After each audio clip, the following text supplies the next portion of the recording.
Olá, meu amigo, minha amiga, está começando um programa diferente de tudo que você já viu e conhece.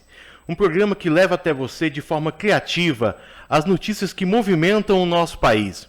Eu sou Antônio Jardas e vou levar até você os fatos e as reflexões que um dia poderão mudar o nosso país. Eu sou Antônio Jardas e está começando agora o programa Informa Brasil. Convido a todos vocês que participem e assistam o programa Informa Brasil. E hoje, para conversar com a gente aqui na nossa bancada, eu tenho o prazer de receber o meu grande amigo aqui, essa pessoa muito importante, uma figura conhecida nacionalmente, o nosso amigo Eliel Miranda, guarda municipal, Eliel Miranda, professor, né? O currículo do Eliel, pessoal, eu tenho até que pegar aqui para ver aqui, porque são muitas formações, inclusive pós-graduado fora do Brasil. Tem pós-graduação feita na Faculdade de Coimbra, né, Eliel? Eliel, seja muito bem-vindo ao Informa Brasil. É um prazer ter você aqui na nossa bancada.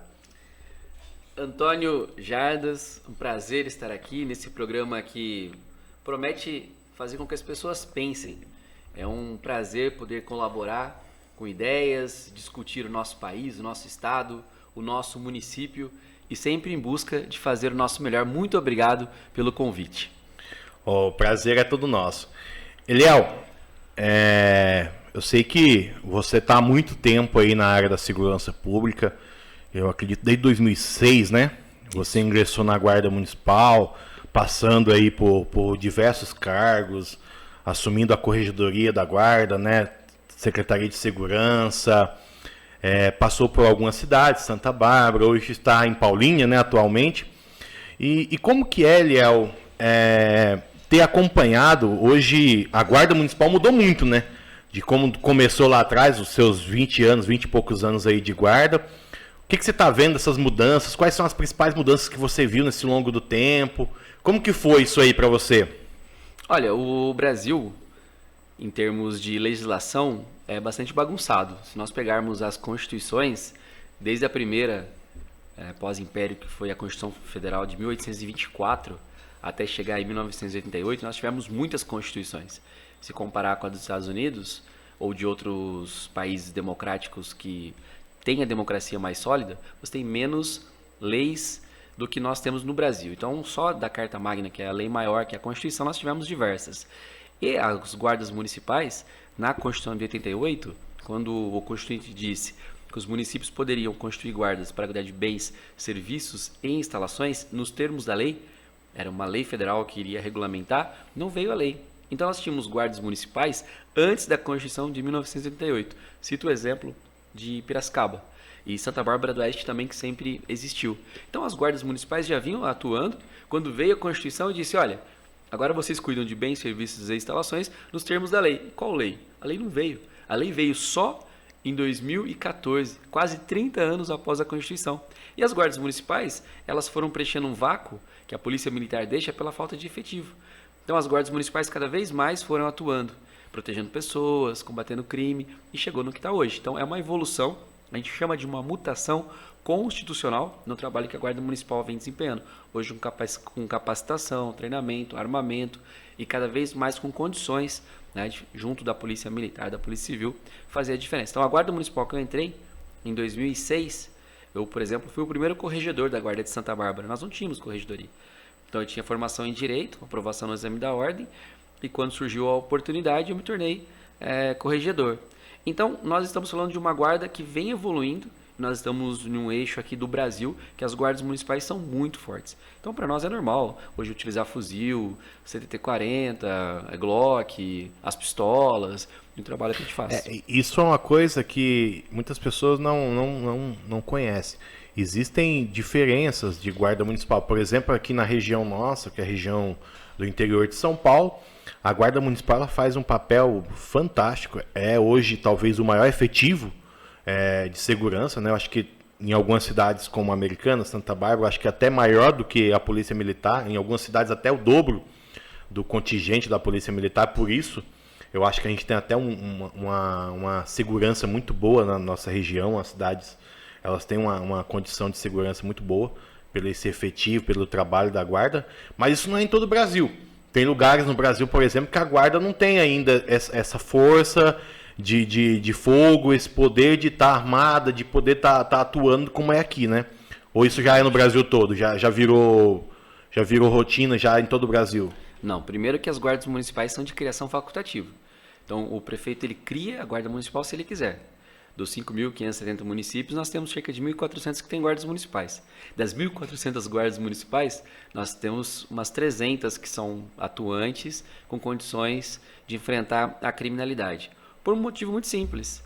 Não tem recurso para você fazer frente aos gastos na segurança pública municipal.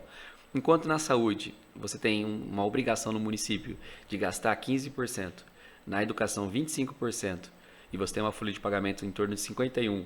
Então 51% da folha, 25% da educação, mais 15% da saúde, você tem 40% de verbas obrigatórias que você tem que empregar, mais a folha de pagamento. Sobra 9% para você investir.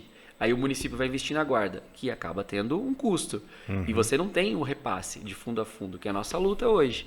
Como que o prefeito vai investir, sendo que ele já tem dificuldades de outros orçamentos? Porque no Pacto Federativo, quando nós tivemos em 1988, nós temos União, Distrito, Estados e municípios. Ninguém vive na União, ninguém vive no Estado, ninguém vive no Distrito. As pessoas vivem nas cidades. A ficção jurídica da União, do Estado e do Distrito faz com que nós tenhamos que suportar esses entes pagando os recursos que são gerados nos municípios. É um absurdo. Tanto que o Manga ele tem feito um movimento muito corajoso, que a maioria dos prefeitos tira o pé e não... O Manga é sensacional, o prefeito de Sorocaba, né? Exatamente, o Rodrigo Manga. O prefeito eu gosto de colocar ele, que ele é o prefeito tem o prefeito TikTok lá do Nordeste, né? O Manga é o prefeito viral. Os vídeos dele são todos virais. Ele é muito bom nisso aí, né? Exato. Então, só que ele prega que nós temos que repactuar para que venha mais orçamento para o município. E o Manga tem uma coisa interessante que ele está fazendo, porque tem vídeos dele que são vídeos que até muitas pessoas teriam vergonha de fazer. Porque são vídeos que realmente super populares entre os moleques, por exemplo, da internet. Por que ele faz? Porque ele entendeu que a responsabilidade que ele tem como prefeito em nada diminui dele levar para a internet aquilo que as pessoas querem consumir. Então ele consegue furar uma bolha de conversar com as pessoas sobre aquilo que elas não querem conversar, só que da forma como ele leva, ele consegue. Por exemplo, isso que eu estou te falando para você de receita, ele pegou uma jarra cheia de moeda, jogou em cima de uma bancada e disse, olha, isso aqui é do Estado, isso aqui é do município, isso aqui é da União. Então a gente precisa... Ou seja, e aí ele disse, olha, esse remédio aqui, para chegar no município, explicou didaticamente. Então hoje a maior dificuldade dos municípios em investir em guardas municipais e evoluir é a questão orçamentária de fazer frente aos gastos, porque na repartição da receita o município não tem uma verba de fundo a fundo. O que é fundo a fundo? O Estado obrigatoriamente transfere. Diferente, hoje para você conseguir emenda parlamentar ou convênio. Quer dizer, acaba sendo uma moeda de troca política. Que bacana, Eliel. Eliel, a gente percebe conversando com você que você é uma pessoa altamente preparada para falar sobre esses assuntos, porque você, além de ser formado em Direito, Pedagogia, foi vereador durante um mandato, agora em 2020, né, você foi eleito, foi candidato também a deputado federal em 2022, teve uma votação sensacional no estado de São Paulo, mais de 50 mil votos, né? Isso. estourando também uma bolha aqui. Todo mundo ficou realmente admirado de você conseguir congregar essa classe dos guardas municipais, que até então não tinha uma representação, você conseguiu unir esse grupo. E ouvindo você falar sobre orçamento, você explicar como que se faz para dividir tudo isso aí, você mostra realmente esse conhecimento. Hoje, como você imagina que a gente poderia fazer para que a Guarda Municipal pudesse ter um papel mais atuante no Brasil todo? Ou, se você até concorda com o projeto que já tramita em alguns corredores do Congresso, de transformar a Guarda na Polícia Municipal. O que vocês acham? O que a Guarda pensa sobre isso? Essa ideia, para vocês, é interessante para a classe de vocês? O que vocês acham? Primeiro que quando você fala em alteração de atribuição, nomenclatura e espaço dentro da área de segurança, você fala em espaço de poder. Uhum. Não existe a Guarda Municipal conseguir espaço de poder sem representação política genuína, que é essa grande dificuldade. Por exemplo, a PEC da segurança que está sendo discutida agora, nada fala do município. Nós não temos, nesta oportunidade, nenhuma regulamentação. Como que as guardas municipais sobrevivem? Decisão do STF. Infelizmente, hoje, nós não temos essa representação. O que é o ideal para a Guarda Municipal hoje? É que você tenha as possibilidades das demais polícias. A primeira coisa, a aposentadoria. Porque quando o guarda municipal não tem aposentadoria especial, o que acontece? O guarda municipal envelhece dentro da corporação, não tem espaço para novos concursos, porque ele não abre a vaga. Então, as guardas municipais hoje do Brasil, elas estão envelhecidas. Se nós formos ver as guardas municipais, a média de idade é muito alta. Então, hoje, a nomenclatura guarda municipal é uma marca. É uma marca que eu imagino que os municípios que são fortalecidos vão querer continuar. Mas muitos municípios vão preferir polícia municipal porque passa culturalmente para a população uma ideia realmente de ostensividade, de enfrentamento da criminalidade. Então, as duas nomenclaturas elas podem ser possíveis no futuro. Já tem um projeto de alteração da Lei 13.022 para possibilitar a nomenclatura polícia municipal. Mas o ideal para a Guarda Municipal hoje é a regulamentação jurídica, para que nós possamos ter destravada a carreira, mais concursos públicos, os guardas se aposentem na aposentadoria especial e que nós tenhamos a questão da receita. Porque sem receita, você não consegue ter plano de carreira, nem incentivo para ficar ali. Isso ficou muito nítido, né? Quando foi feita a reforma que teve agora no Congresso, que realmente a classe de vocês da Guarda ficou totalmente desassistida por falta de representatividade. Como não tinha representação no Congresso, igual outras classes também que não tinham, ficaram totalmente desassistidas. A Previdência mesmo, isso que você está falando, foi uma coisa que todo mundo percebeu na época e a gente chamou a atenção. Falou, ó, os militares foram assistidos, os professores estavam assistidos, as classes que tinham representação lá, todas elas foram lembradas. As classes que não tinham, isso fica um alerta para vocês que são guarda municipal, vocês que estão no dia a dia, vocês que estão pelo Brasil todo aí, a importância de estar unido e a importância de ter uma pessoa de vocês lá dentro. Porque se não tem ninguém lá, simplesmente as pessoas não vão lembrar. Na hora que for votar um projeto, na hora que for votar uma reforma, na hora que for fazer uma mudança na lei, simplesmente vocês não vão estar sendo assistidos ali e vai passar. Isso não só da Guarda, todas as repartições. Mas a Guarda ficou muito nítido, porque se você pegar, todo mundo ali que é da área de segurança foi assistido, menos a Guarda. O pessoal esqueceu. E isso é uma coisa que se nota. Eu tenho muitos amigos mesmo que estão na Guarda, que já estão com a idade avançada. E realmente eu não sabia desse detalhe. Você comentando agora faz sentido o porquê. Porque não tem esse plano de aposentadoria como a PM, né? A PM é muito mais já está muito mais determinado isso aí. É muito mais fácil de você enxergar esse plano de previdências deles. Então, sempre está tendo concurso, sempre está tendo vaga. Mas bacana. Eliel, hoje você enxerga que a Guarda Municipal ela tem um papel hoje na segurança pública tão importante quanto a polícia, ou ela vem de encontro com a polícia, ela trabalha de de parceria, porque em alguns municípios, aqui a guarda ela faz um papel de monitoramento. A polícia ela tem o papel, às vezes, de fazer a ocorrência, a polícia civil, às vezes, faz a parte... Isso estou falando de uma forma de uma pessoa que não é do meio, tá? Você vai poder explicar de forma melhor. A guarda municipal, em alguns municípios, ela monitora, como eu conheço. A polícia militar, ela faz a ocorrência. E a polícia civil, ela tem o papel de interceptação, de investigação e tal.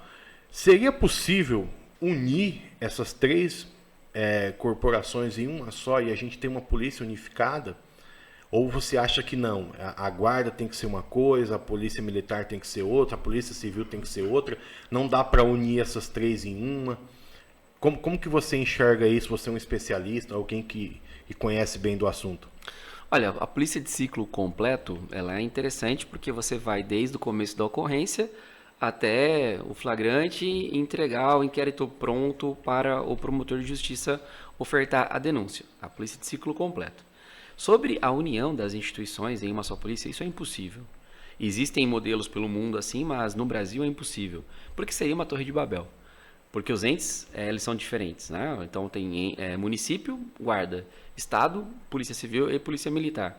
Então não tem como por conta de não ter a autonomia preservada dos entes. Então a união não vejo como é possível. Depois, a polícia militar, por exemplo, são duas polícias. Tem a polícia do oficialato e a polícia do praça. Porque quem entra como soldado e vai até subtenente é um tipo de polícia. O pessoal conhece como praça, né? O oficialato é outro. Dentro da Polícia Civil tem as categorias. Né? Tem os delegados, tem os investigadores de polícia, tem os escrivães e assim vai. Então, a união das instituições para formar uma só é inviável. Seria uma torre de Babel e a autonomia... Mas existem países que implantaram isso. Tem, mas aí depende muito da Constituição do país em termos de território. O Brasil, são 26 estados mais o Distrito Federal. Nós temos um estado que é maior que um país.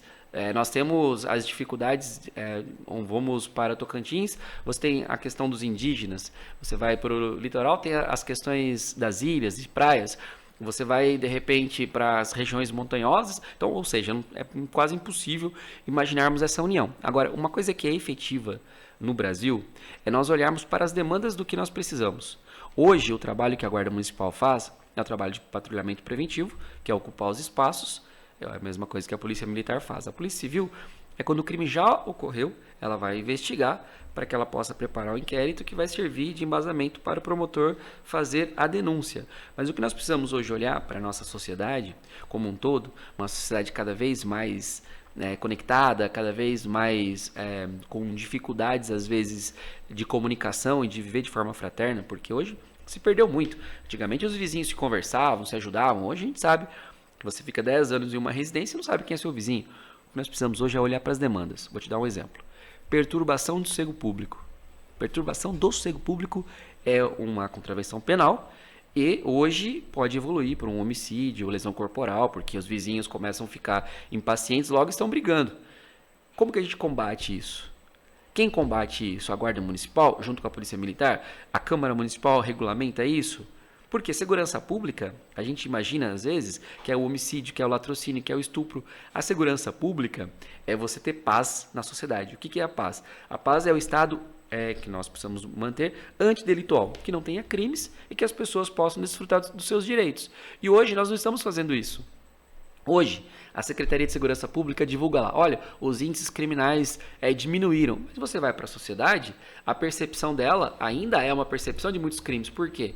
Porque a percepção ela vem, inclusive, pelas redes sociais. Vou te dar um exemplo. Uma criança foi estuprada, assassinada no Pará. Nós que estamos aqui no estado de São Paulo, a gente recebe essa ocorrência pelas redes sociais. A população é impactada com isso, porque o que nós mais conseguimos ver nas redes sociais, a gente sabe que é a desgraça, tanto quanto o humor, os dois lados.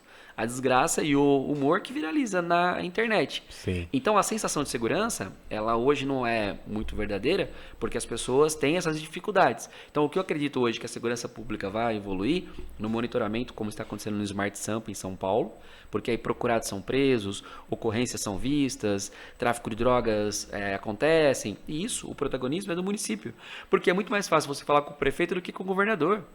Hoje, se você quiser falar com o prefeito, você sabe onde fica a prefeitura e chegar lá, é perigoso ser atendido no mesmo dia.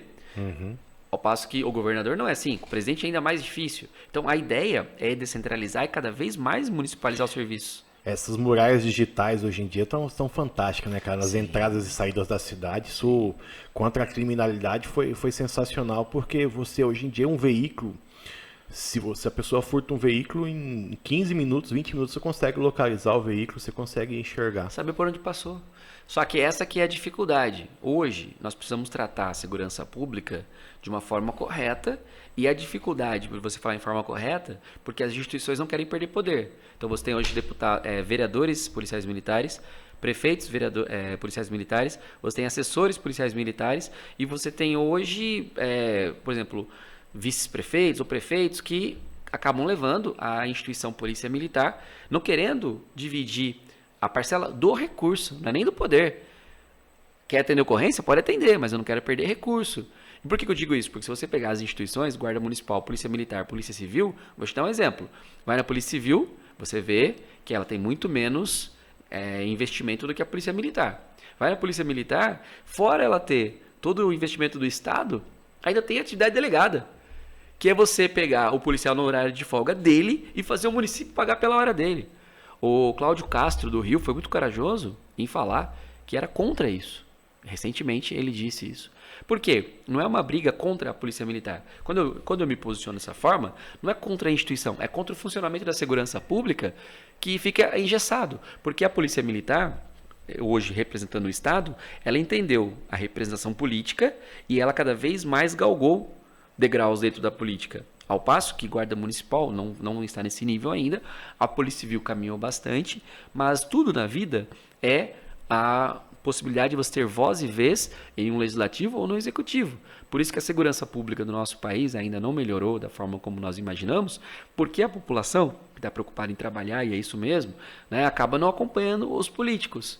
E aí volta, para fechar o meu raciocínio, no mesmo conceito de rede social. O que viraliza não é o bom. O que viraliza é aquilo que vai de encontro, né? Vai ao encontro. Vai ao encontro da curiosidade ou da desgraça. Isso aí, Leão, muito bacana esse nosso bate-papo. Pessoal, a gente vai dar continuidade, a gente vai fazer um pequeno intervalo, a gente já volta com o programa Informa Brasil, conversando aqui com o nosso amigo, advogado, psicólogo, uma figura sensacional, tá dando uma aula pra gente aqui de segurança pública, Eliel Miranda. Já voltamos com o programa Informa Brasil.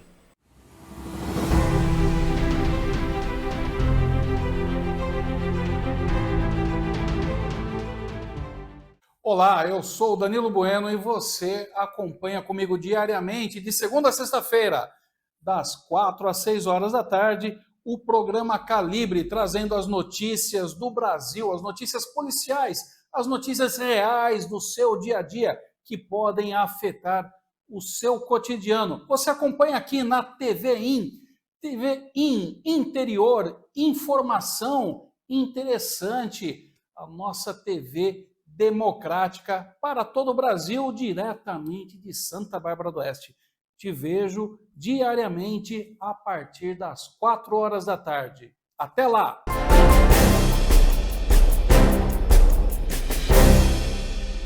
No Colégio Ideal, o aprendizado vai além da sala de aula. Contamos com uma estrutura totalmente preparada para guiar seus filhos no caminho para o futuro, com uma educação completa que valoriza a cultura, a ciência e o esporte. Venha fazer parte dessa história você também. Colégio Ideal. Aqui seu filho aprende de verdade.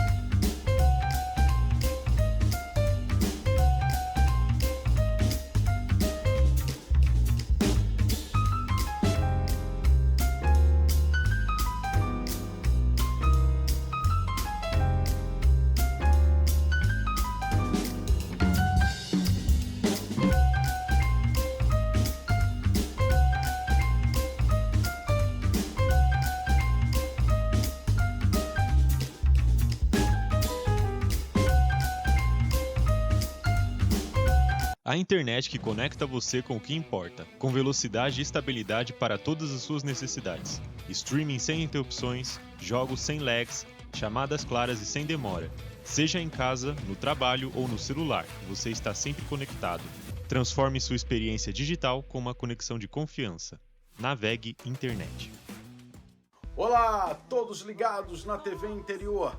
Eu sou o apresentador e jornalista George Roberts, radicado em Nova York, nos Estados Unidos, e agora em parceria com a TV Interior, trazendo o programa George Roberts Talks, entrevistando personalidades de sucesso e que possuem uma trajetória belíssima e são fontes de inspiração. Estarei com você de segunda a sexta às 20 horas. Não percam! Espero por vocês.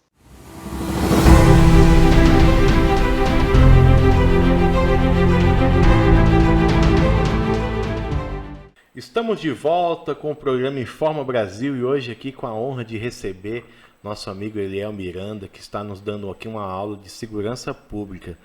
Eliel, está sendo um grande prazer e assim eu estou tendo uma aula aqui hoje, aprendendo muita coisa com você. Obrigado. Eliel, eu estava vendo aqui o seu currículo e eu não me canso de olhar o seu currículo, cara. Que currículo bacana.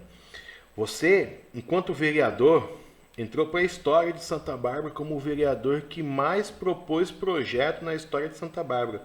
Foram mais de 500 projetos, entre eles mais de 130 projetos que foram aprovados na casa. Eu queria que você destacasse algum desses projetos que realmente marcaram ali o seu período como vereador, que realmente você achou que foi bacana para a cidade. Eu sei que são muitos projetos que, se realmente a gente for falar, a gente vai ficar aqui 2 semanas falando, mas eu sei que sempre tem aquele projeto que você fala, meu, isso aqui era algo que eu realmente queria fazer pela cidade e eu consegui implantar. Quando eu me tornei vereador, eu imaginei que eu precisava fazer um trabalho, porque sempre imaginei um mandato só como vereador, que precisava fazer um trabalho que, ao final dele, eu tivesse a consciência tranquila de ter cumprido a minha missão. Então, qual que é a primeira missão de um legislativo? Produzir leis. Então, nós precisamos regulamentar, nós precisamos, dentro dos direitos que existem, fazer com que eles sejam alcançados pela ponta. Então, a propositura de leis foi nesse sentido. Leis que criavam novos direitos, leis que nós pudéssemos regulamentar leis que já existiam, federal ou lei federal ou estadual. E dentro das minhas missões, uma delas era regulamentar a lei orgânica do município, que é muito difícil para a guarda municipal. Porque quando você pega a lei orgânica, você tem quórum qualificado para apresentar, que é 1/3 dos vereadores para apresentar o projeto, e depois você precisa de 2/3 para aprovar em 2 votações. E eu consegui fazer isso já no primeiro ano, que foi a alteração na lei orgânica, para que nós juntássemos as atribuições que a Guarda Municipal tem, de acordo com a Lei 3.022, com a Constituição Federal, com a Lei do SUSP. Então nós fizemos um texto que é exemplo para o Brasil, na Lei Orgânica de Santa Bárbara. Então, a primeira missão que eu tinha em relação às guardas municipais, em relação à propositura de leis, era nesse sentido. Dos 500 projetos que eu apresentei, muitos projetos que eles foram aprovados em outros municípios, a Procuradoria da Casa dizia, olha, esse projeto ele tem vício de iniciativa, ele é inconstitucional, então eu sempre suspendi, retirei. Por quê? Eu não ia fazer a lei prosseguir, sendo que lá na frente ela poderia cair em um ADIM. Embora teve uma lei, que é uma lei muito importante para a cidade, que é a transparência dos níveis dos reservatórios e das represas, que nós aprovamos. O prefeito foi para a justiça, alegando que ela era inconstitucional, e ele perdeu na justiça. Essa lei hoje ela é uma lei vigente. Por isso que eu falo que o vereador precisa ser alguém que vai continuar intencionando ali. Porque nem sempre também existe muito questão política envolvida, né? Às vezes não é nem questão de constitucionalidade, às vezes é questão que não é do interesse da base, não é do interesse do governo que está no momento ali, ou às vezes o vereador que está propondo não é da base do governo. Então, acontece muito isso, né? Você foi vereador, você sabe que acontece. E, infelizmente, às vezes muitos projetos bons, eu já tive a oportunidade de acompanhar vários projetos que, ao meu ver, eram sensacionais para o município e que ficaram retidos, barrados por questões políticas. E caíram nesse discurso de inconstitucionalidade. Mas vai ser inconstitucional, não pode ser levado à frente. E realmente a gente sabia que não era isso. E dentre esses projetos que nós fizemos, nós regulamentamos a ecoterapia dentro da cidade. Projetos de transparência, muitos, para que nós tivéssemos cada vez mais controle de licitações. E nós conseguimos aprovar, por exemplo, um projeto que garante que a Guarda Municipal possa fazer um convênio com outras guardas municipais da nossa região, para que nós tenhamos assim a guarda compartilhada. Na área da saúde, na área da educação. Na educação, por exemplo, a gente tem uma dificuldade nas reformas, porque a prefeitura não faz e também os pais não podem ajudar. A gente aprovou uma lei garantindo que os pais pudessem fazer esta reforma, se cotizarem e ajudar. Então, em todas as áreas, desde a área da segurança, da saúde, da educação. E o que eu destaco no meu mandato como vereador foram esses 500 projetos, muitos quando tinham qualquer tipo de apontamento de vício de iniciativa a gente retirava, e a articulação para você aprovar. Sendo um vereador de oposição, a gente aprovou 130 leis, entre elas 126 leis ordinárias, lei complementar, que é outro quórum qualificado, alteração na lei orgânica. Isso demonstra uma maturidade na articulação política, porque ela aconteceu.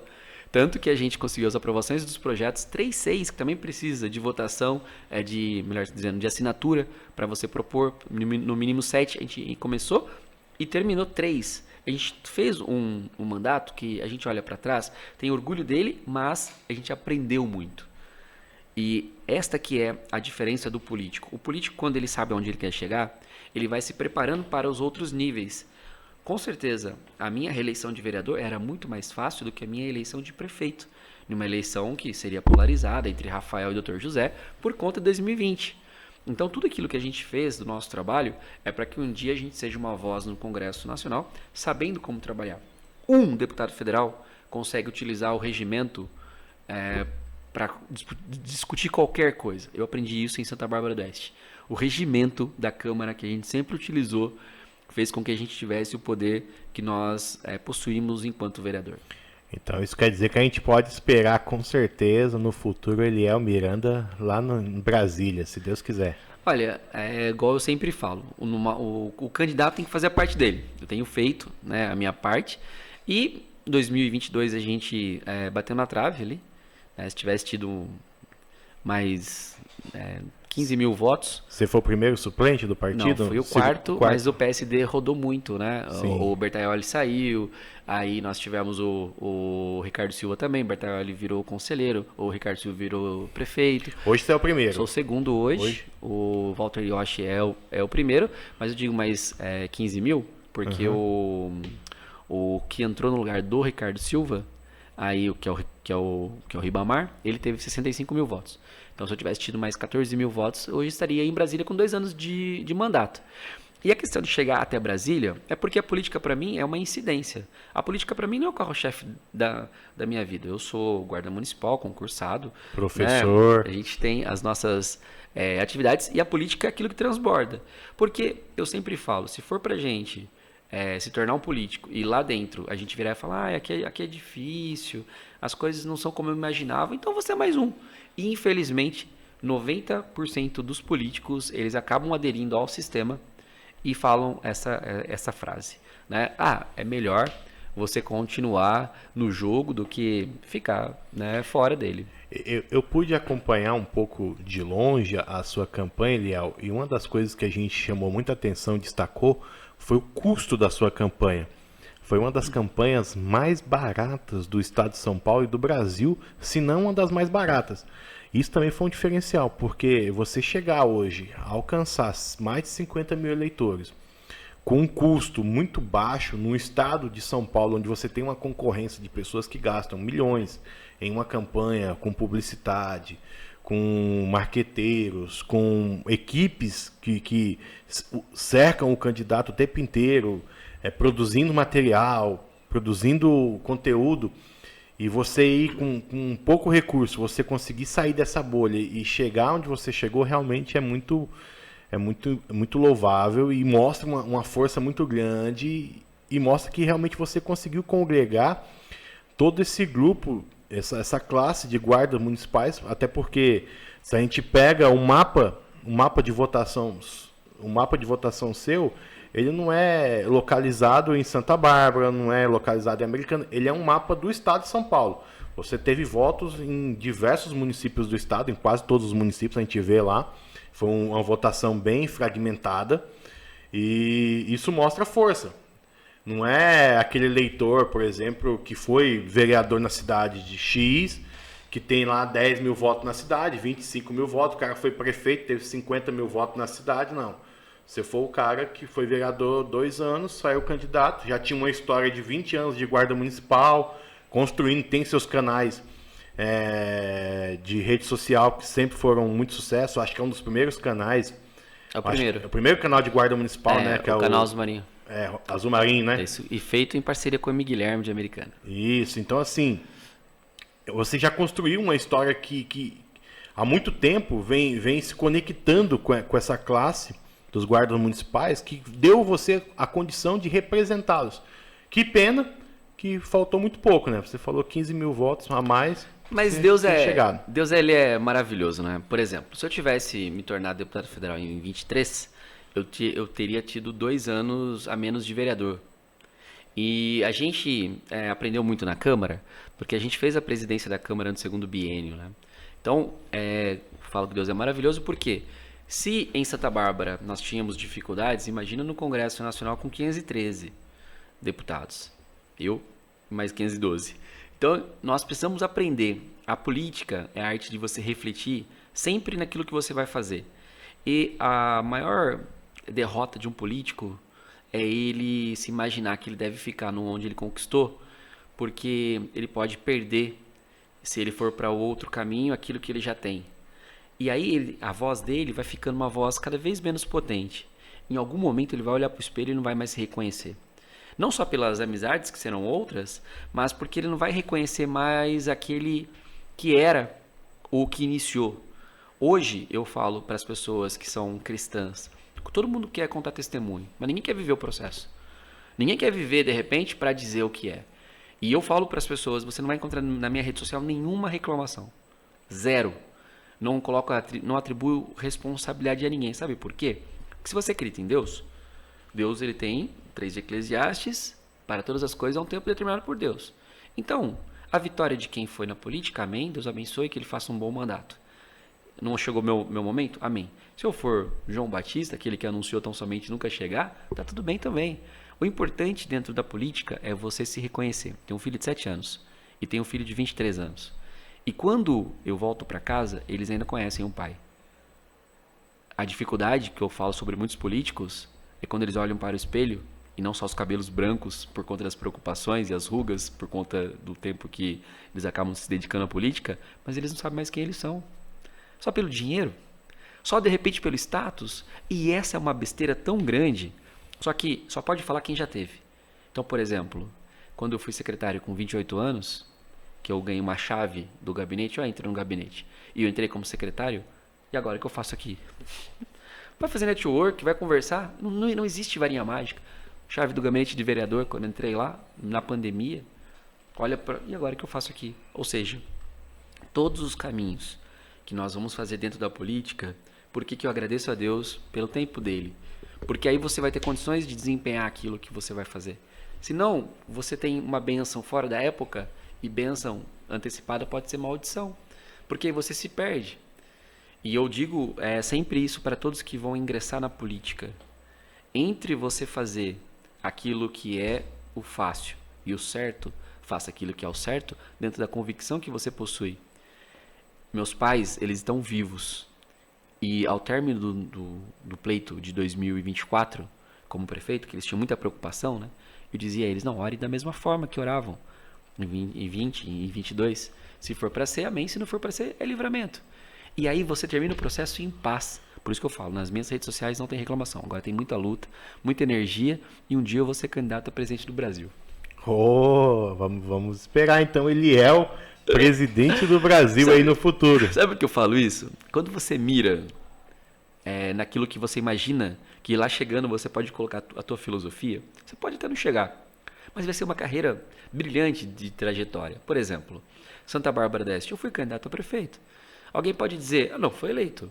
Mas o Zé Maria, prefeito de Santa Bárbara do Oeste, ele falou uma coisa muito interessante no ar, ele tem gravado, e depois ele falou para mim também, ele dizendo que ele não tinha ganhado na primeira eleição dele, ganhou depois de 10 anos, mas dizendo, o importante é que você teve coragem de fazer o que nunca ninguém fez, depois de um mandato como vereador, se organizar, e eu consegui sair candidato. E eu consegui, dentro do grupo que a gente formou, eleger um vereador. Porque são duas eleições, a majoritária e a proporcional. Nós temos o nosso representante na Câmara, que foi eleito com esse grupo, de um partido que nós tínhamos. Porque o PRTB estava junto, mas numa situação periclitante. Né? O PDT também numa situação difícil, então era só o PSD. Então a gente conseguiu recurso, a gente conseguiu sair sem dever um centavo, de cabeça erguida, e em todos os debates a gente foi vencedor. Em todos os debates que teve, o Rafael Pevezan na Media Training que ele teve, era o mesmo, né? Não tem, não tinha, você percebia que ele não tinha uma espontaneidade, preparado. O Dr. José tem muita dificuldade, uma pessoa muito boa, mas muita dificuldade de falar. Então, assim, e o Largueza a gente sabe também da dificuldade que tinha. Então a gente fez aquilo que a gente imaginava. Deus nos honrou com a capacidade de eleger um vereador e de sair da eleição olhando e dizendo, combati o bom combate. Se não foi nesse momento, tem 28, tem 32, tem 36, tem 40, e sem ficar chateado com isso, ou fazer uma perseguição ao governo atual. Tanto que, uma vez terminado meu trabalho como vereador, a chavinha virou, e hoje eu estou rodando o Brasil, né, dentro da proposta que tem de fortalecimento da nossa categoria, e comentando Santa Bárbara, fazendo o nosso melhor, porque para 5.500 pessoas, eu brinco que eu vou ser o prefeito até o final de 28, né? Que bacana, Eliel, que bacana, cara. É muito bom você ver pessoas que realmente estão preparadas para a vida pública, que não caíram de paraquedas, porque o que mais tem hoje na política são pessoas que às vezes têm popularidade ou têm recurso e que caem ali no meio da política, mas que não têm preparo nenhum. São pessoas que não conseguem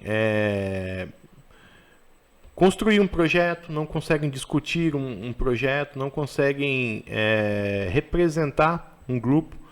E você vai na contramão de tudo isso. Você é um cara preparado, que consegue saber como fazer, sabe onde quer chegar. E eu tenho certeza que você vai muito longe, se Deus quiser. E com certeza a política é assim. Às vezes você tenta uma, tenta duas. A gente tem vários cases de sucesso de pessoas que fizeram esse caminho até conquistar. Pessoas que saíram candidatas a prefeito várias vezes até chegar a ser eleito. Candidatos a presidente várias vezes até chegar a ser eleito. E com certeza, se for esse o seu caminho, Deus vai te honrar. E eu tenho certeza que um dia você vai chegar lá, com certeza. Eliel, muito bacana essa nossa conversa, esse nosso bate-papo. Mas eu queria falar com você agora. Não sei se... Acho que não vai dar tempo, a gente vai ter que fazer mais um intervalo. Mas voltando do intervalo, a gente vai continuar a nossa conversa. E a gente vai falar um pouquinho sobre o que aconteceu em Santa Bárbara agora, nesses dias. Santa Bárbara foi acometida aí por uma infelicidade da natureza, né? Uma enchente que acabou prejudicando a cidade, alguns bairros da cidade ficaram alagados. A gente vai bater um papo, eu vi que você acompanhou de perto, você estava lá, vendo as pessoas lá, o sofrimento. Queria que você batesse um papo com a gente sobre isso. Pessoal, a gente vai fazer mais um intervalo rapidinho, daqui a pouco a gente volta com mais Informa Brasil e batendo um papo aqui com o nosso amigo Eliel Miranda. Voltamos já.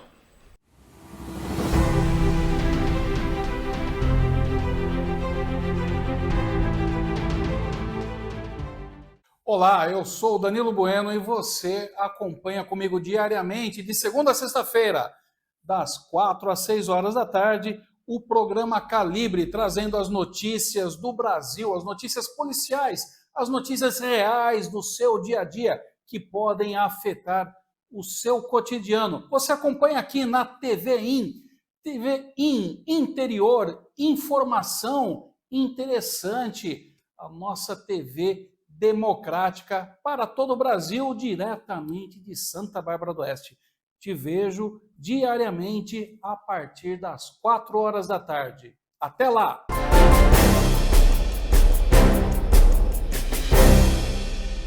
No Colégio Ideal, o aprendizado vai além da sala de aula.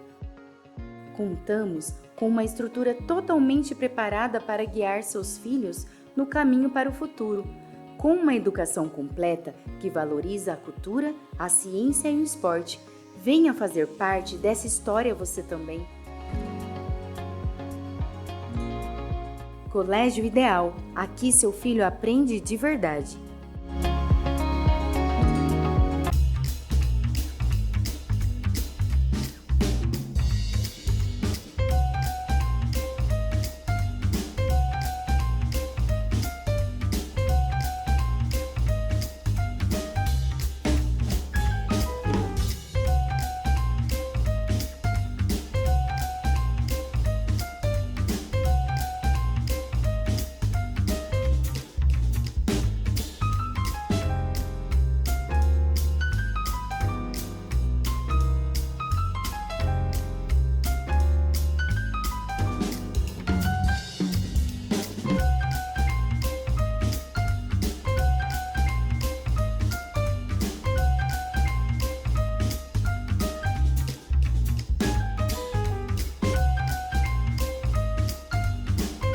A internet que conecta você com o que importa, com velocidade e estabilidade para todas as suas necessidades. Streaming sem interrupções, jogos sem lags, chamadas claras e sem demora.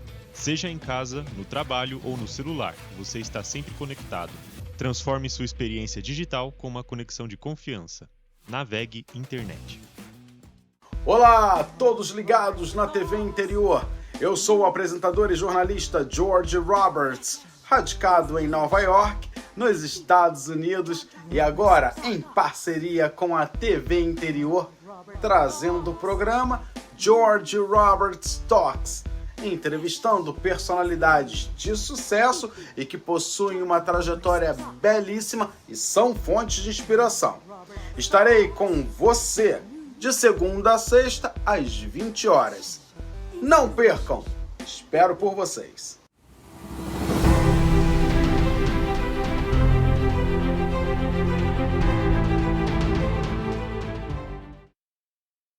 Volta com o programa Informa Brasil e hoje aqui na nossa bancada recebendo nosso amigo Eliel Miranda, advogado, professor, guarda municipal, vereador de Santa Bárbara no mandato aqui de 2020, candidato a deputado federal em 2022 com mais de 50 mil votos e está nos dando aqui uma grande aula técnica sobre segurança pública. E agora vamos falar um pouquinho sobre a cidade de Santa Bárbara, que é a cidade que você atua, foi vereador na cidade, também foi guarda municipal, hoje é guarda em Paulínia, né? Mas conhece muito bem. Santa Bárbara, agora nos últimos dias, passou por uma crise na cidade muito forte, na questão de alagamento. A cidade passou por uma dificuldade, aí teve um dos seus rios que cortam as cidades, o Ribeirão Toledo, né? Acabou transbordando, é um problema que já afeta a cidade há muitos anos. Eu acredito que você como vereador também já acompanhava isso aí. Eu acho que eu estou aqui na região há mais de 20 anos, eu sempre vejo em algumas situações o rio transbordava, mas não na medida que foi dessa vez. Tivemos um grande volume de água e acabou prejudicando vários bairros da cidade. Eu gostaria de ver você que estava lá, eu vi que você foi lá, participou, ajudou algumas das pessoas que foram atingidas. O que dá para fazer, Eliel, para tentar evitar isso? O que Santa Bárbara precisa fazer para que isso não volte a acontecer? É possível mudar esse cenário? Como que Santa Bárbara pode evitar que isso volte a acontecer no futuro, já que isso é algo recorrente, que já aconteceu no passado? Já aconteceu diversas vezes em uma proporção menor, mas que dessa vez acabou sendo maior e atingindo mais pessoas. Olha, primeiro que a fase ainda é da solidariedade. Eu até evitei a fazer esse tipo de fala, farei aqui, mas não tinha feito nas redes sociais sobre o que aconteceu de fato. Como é um momento de solidariedade, porque as pessoas perderam suas casas, perderam eletrodomésticos, não adianta você levar cesta básica para quem não tem nem fogão, por exemplo.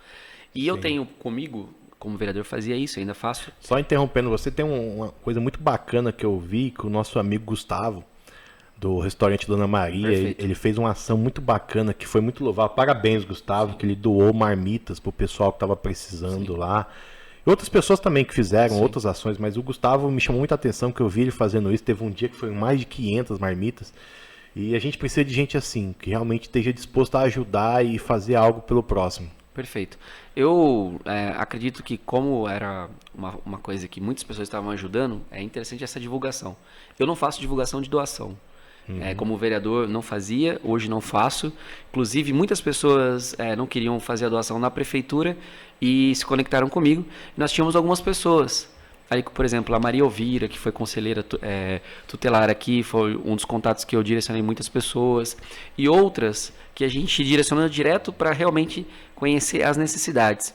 Eu acho que nesse instante, a divulgação do político que entrega, às vezes, um brinquedo para criança tal, é algo que, Pega mal, né? pela Bíblia, acho que é ruim. pela né? Bíblia não deveria acontecer, salvo se for uma coisa institucional, como foi o caso do Gustavo. Por quê? Porque eu acho que o caso do Gustavo incentiva outros empresários a fazer algo parecido. E ele Que nem a faculdade Anhanguera fez, eu vi que outras instituições Isso. fizeram. A Defesa Civil de Americana ajudou. Então, assim, se for em termos de instituição, por exemplo, eu fui em São Sebastião quando nós tivemos aquele desastre, fui com a Guarda Municipal. Então, as doações ali acontecem pela instituição. Então, aparece você participando da ação, mas nessa situação. Agora, como vereador, as doações que conseguimos, as famílias que abençoamos, que Deus multiplique muito para elas consigam ter, e nós fomos um instrumento. Então, ainda é o momento da solidariedade. Eu digo que essa situação toda, hoje, vai ter uma guerra de narrativa. Porque, vamos lá, supor que realmente não teve nenhuma falha estrutural, como o prefeito tentou dizer lá tecnicamente, bravo, porque disseram que havia uma falha estrutural, ele disse que era fake news, que não tinha. Mas vamos lá, a obra não estava atrasada? Porque ele disse que foi por um canal que saiu, né, a água que escoou. Se a obra estava atrasada, a culpa já é dele. Porque eu acompanho isso desde que era a vereador. obra tinha que ter sido entregue quando? Você tem essa data? A primeira fala de entrega, quem anunciou a obra foi o Denis, em 2020. Nós tivemos aditamentos, porque nós tivemos há cerca de 2 anos um rompimento, e aí não teve como dizer que não foi, porque tinha imagem toda do rompimento, que foram mais de 500 mil litros d'água embora. Ah, mas não se perdeu porque foram água abaixo. Sim, mas e a fauna e a flora? O problema agora nessa guerra de narrativas, que eu não vou nem entrar nela a fundo, Sim. porque eu acredito que eu preciso ajudar a cidade. Então, me dá uma certa indignação essa guerra de narrativa, porque se a obra tivesse sido entregue, nós não teríamos então tido o que houve.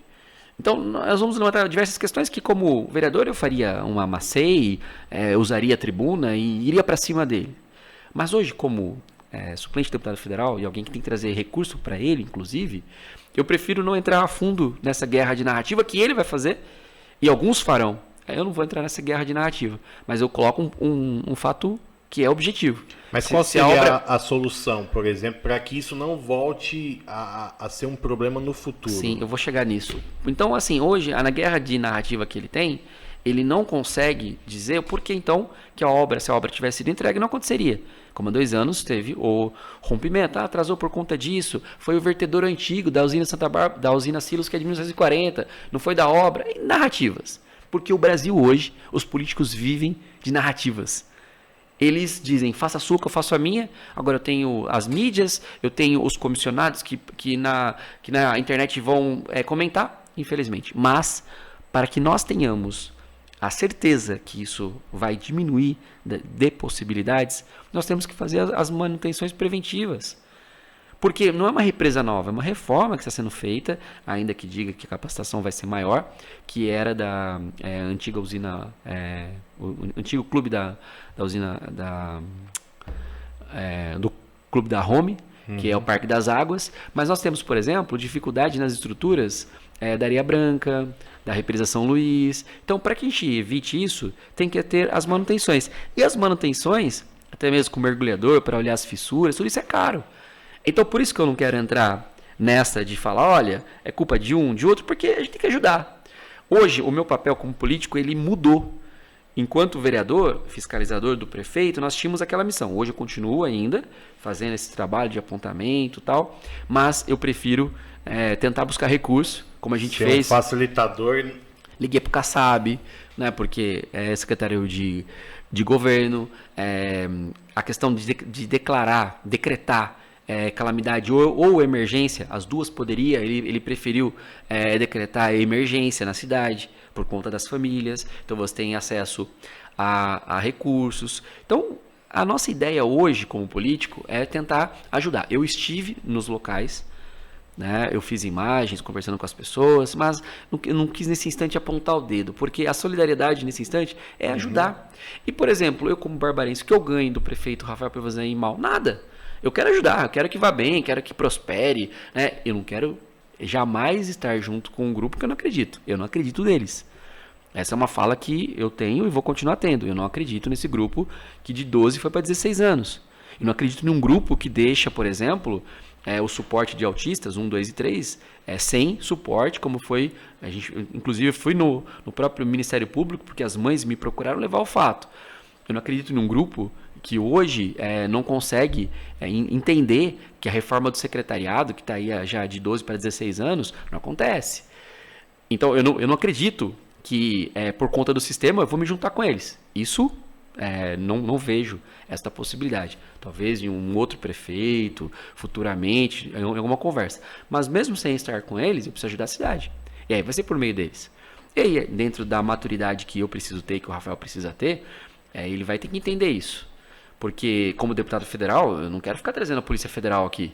Não quero ficar investigando, fiscalizando e trazendo recursos, de repente, para outros municípios, não para Santa Bárbara, e ainda trazendo multas para a cidade, ambientais e outras, porque nós temos muitas dificuldades. Quero ajudar.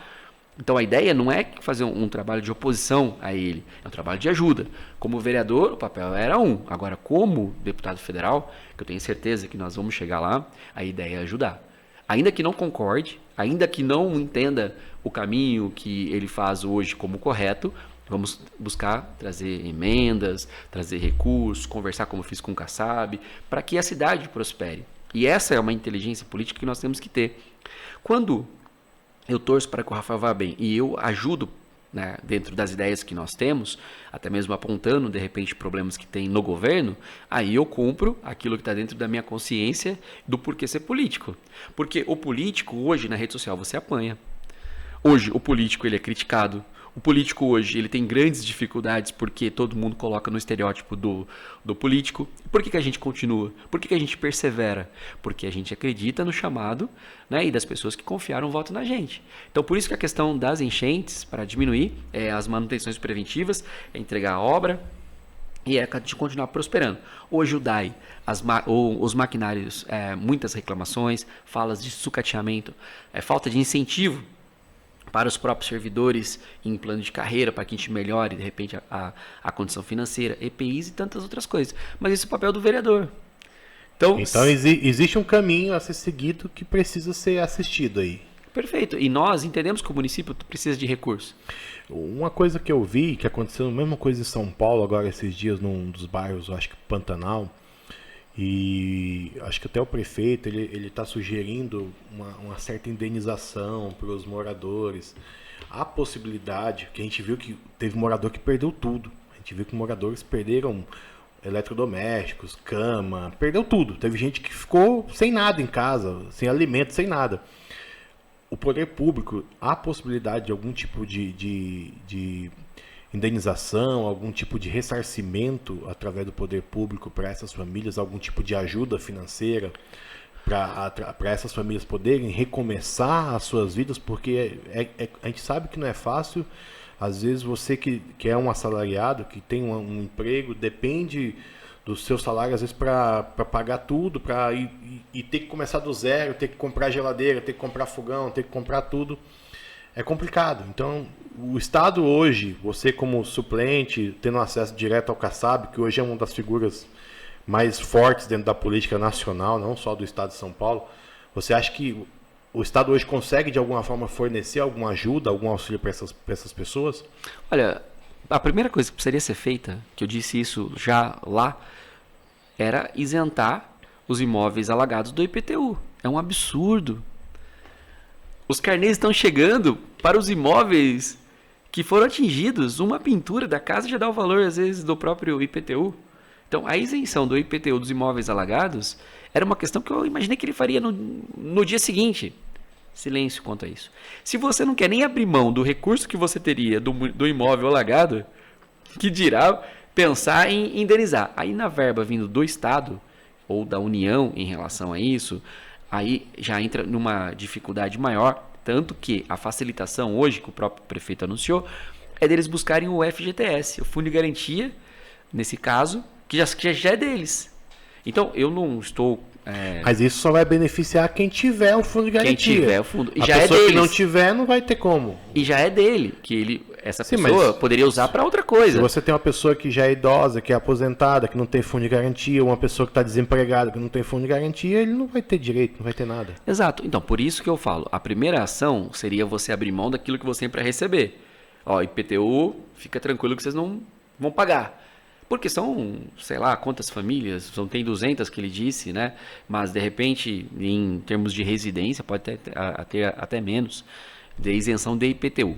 Agora, quanto a ressarcimento, eletrodomésticos, os móveis, essa questão toda, aí é algo que ele vai ter que pensar. Se não está pagando nem terceirizadas, né? Muitas reclamando que ele não está pagando, talvez não tenha dinheiro do município. Agora, verba do Estado e da União, é possível você ir buscar. Agora, eu não entendo como algo palpável a gente levantar esse debate agora. E eu acho que seria até aliviando da minha parte falar sobre isso. Eu acho que foi feito algo assim no Rio Grande do Sul, lá em Porto Alegre, quando ano passado... Mas quando aí teve a catástrofe era que os municípios e o próprio Estado não tinha condições, né? Aqui não é assim. Em Santa Bárbara, se nós pararmos para pensar, é possível criar isso. Quantas famílias? Você tem um número ao certo de quantas famílias foram afetadas? Foram 3 bairros ali. Né? Mas aí tem problemas em alguns locais que vieram até em locais onde o Ribeirão não passava na frente. Chácara Leão mesmo ali, que é próximo ali do São Francisco e alguns outros locais ali. Então, tipo, a gente precisa entender hoje que a quantidade de famílias perto do que nós temos no nosso município, ela é pequena, que vai ser, de repente, assistida. Mas o que eu estou querendo propor se você não quer abrir mão nem do recurso que você tem para receber... Aquilo que já está na sua mão. Que dirá aquilo que ainda você vai construir.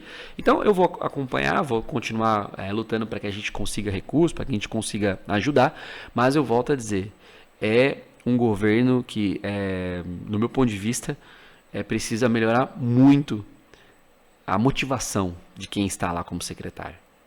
Porque há uma acomodação natural dentro dos políticos. E é um grupo político de 4 virou 8, de 8 virou 12 e agora virou 16 anos. Então, quis Deus que eles fossem eleitos. Vamos ajudar. Mas sem deixar de apontar, né, de forma objetiva, aquilo que a gente acredita. Hoje, se o prefeito quiser fazer a isenção do IPTU, creio que a Câmara vota rapidamente e essas famílias iriam enxergar um gesto objetivo. Não só o gesto político de ir lá abraçar uma senhorinha para postar no Instagram, segurando a mão, com os olhos marejados. Nós precisamos de responsabilidade na hora que o bicho pega. Não é na hora de entregar mais uma praça. Hoje a prefeitura teria recurso para abrir mão desse IPTU e de fazer alguma coisa a mais ou não? Aí tem que fazer estudo de impacto. O O que eu falo que seria uma ação a ser buscada seria essa. Agora, em relação a se não tem condições de fazer isso, aí teria que fazer um estudo de impacto. Eu acredito que em cerca de 200 famílias, nós pensando aí em termos de recursos, né? Daria para que o município se compusesse de outra maneira para que essas famílias fossem beneficiadas nesse primeiro instante. Mas, se nem isso ele anunciou ainda, creio que as outras medidas elas serão mais difíceis. Mas, volto a dizer, o cargo de vereador é o cargo mais difícil de você conseguir ganhar. Uma eleição de vereador. E o mais difícil é do prefeito. Eu tenho certeza que o Rafael Provenzão é uma pessoa séria, que quer fazer o melhor. Longe disso, nunca disse o contrário. Nunca falei, nem na Câmara, em nenhum outro lugar que eu imagino que ele tenha intenções enviesadas com o poder. Pelo contrário, acredito que é uma pessoa séria, que está conduzindo da forma como ele acredita. Eu não acredito que é a forma correta em todas as secretarias, até por conta dos problemas que existem. Só que aí, acredito que ele fica de mãos atadas em certos momentos pelos acordos políticos que fizeram com que ele chegasse e que se mantivesse lá. Então, por isso que eu volto a dizer, hoje como suplente de deputado federal, não sou oposição. Eu sou, na verdade, uma pessoa a ajudar. Mas quem ajuda é quem mostra também aquilo que imagina de pontos fracos. E seria leviano da minha parte, não faria isso, de menosprezar a vitória que foi linda deles nas urnas, mas agora é a responsabilidade de fazer diferente. O que ele vai agora alegar? Que a culpa é de quem? Do governo anterior? Foi dele. Do outro? Foi dele também. Foi de quem? Vai colocar a culpa quem? Nas estrelas? Na natureza? Faz favor, né? Vamos lá, calma. Então, acho que sobre apontar os problemas, tem a Câmara, tem 19 vereadores que vão fazer esse trabalho lá e espero que eles façam a contento, e aí o prefeito vai compor com eles. Uma coisa eu digo, vai passar. O mundo gira, a política gira, homens fortes de ontem hoje são homens esquecidos, só fica uma coisa no final de tudo, a tua consciência. Quem planta vento, colhe tempestade. Quem faz aquilo que acredita que é correto, pode ter certeza que mesmo que seja um bocado menor, mas vai ser em paz. Eliel, muito obrigado, cara, por tudo, pela aula que você nos deu aqui de segurança, de políticas públicas. Realmente, essa nossa entrevista, esse nosso bate-papo foi enriquecedor. Eu acho que o nosso telespectador que vai assistir essa entrevista vai ficar enriquecido de informação na questão de segurança, de políticas públicas, porque realmente foi uma aula. Você mostrou capacidade, uma pessoa que realmente está inteirada, está preparado para realmente assumir, se Deus quiser, no futuro, como você pretende disputar e pretende chegar longe na política, se Deus quiser, vai chegar. E torço, tenho os meus votos aí de sucesso para você no futuro. Quero agradecer de coração por esse bate-papo. E é isso, pessoal. Muito obrigado. Que Deus abençoe. Se quiser deixar alguma mensagem para o pessoal aí. Só agradecer e dizer que qualquer caminhada a gente faz diariamente. Um passinho de cada vez, corrigindo a rota e acreditando que quando é por convicção que a gente faz aquilo que a gente realiza, vale a pena a gente fazer da melhor forma, sem querer a recompensa imediata, que é a dificuldade da ansiedade que atinge a todos nós. Parabéns pelo programa, pela condução, que Deus abençoe, que o Informa Brasil realmente chegue a todos os municípios e que um dia você olhe para trás e tenha orgulho de ter começado esse programa. Parabéns. Obrigado, Eliel. Pessoal, esse foi o Informa Brasil de hoje. Estivemos aqui com o Eliel Miranda, nosso amigo, guarda municipal, advogado, psicólogo, professor, um homem muito preparado aqui para tudo. E compartilhe esse nosso programa, mande na rede social. Esse programa é um programa de responsabilidade do Movimento Pra Frente Brasil, em parceria com a TV Interior. Foi um prazer ter vocês conosco mais uma vez. Eliel, muito obrigado, que Deus abençoe. Até o próximo programa, que Deus abençoe a todos vocês. Abraço.